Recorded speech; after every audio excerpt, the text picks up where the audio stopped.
Whoa. You might fall at any minute, but I'm trying to find my spot in my little Bible. Hey, if you like these little Bibles, we just got some at church. They are amazing. And they were on sale, and I wish I actually had bought more. Genesis 26.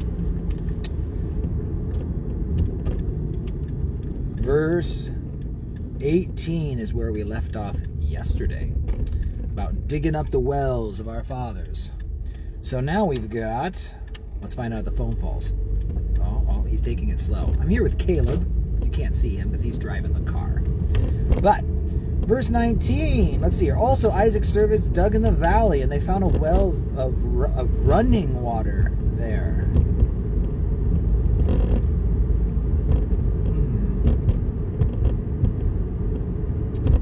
Let's just hang out there.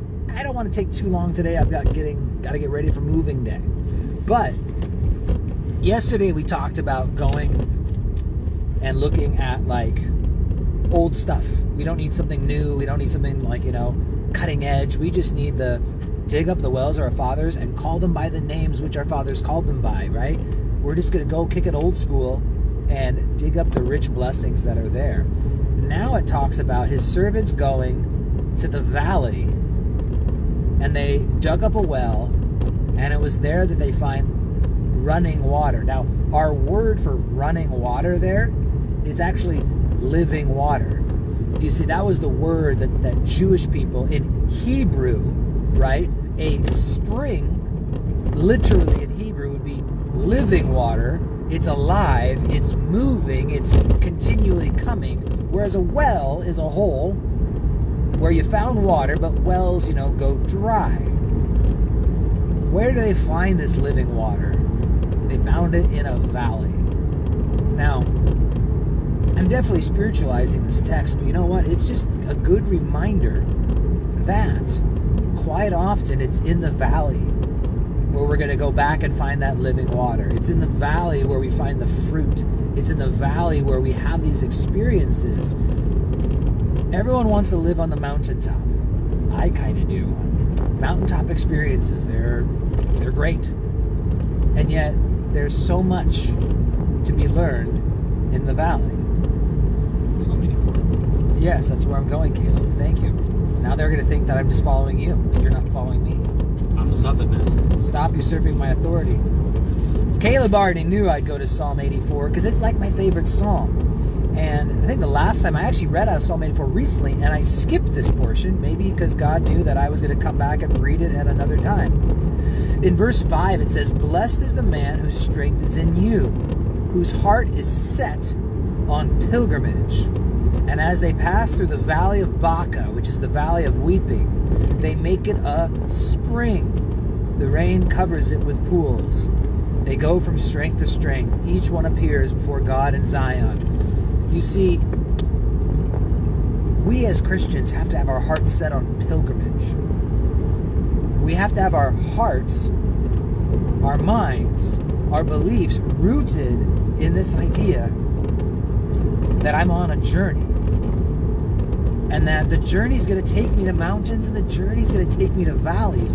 And the next time you're in the valley, we shouldn't be all depressed. Oh, I'm in a valley. Because we're supposed to count it all joys when we fall into these various trials. So if I'm in a valley and I'm not in rebellion, I'm not in disobedience, obviously that's kind of a big deal.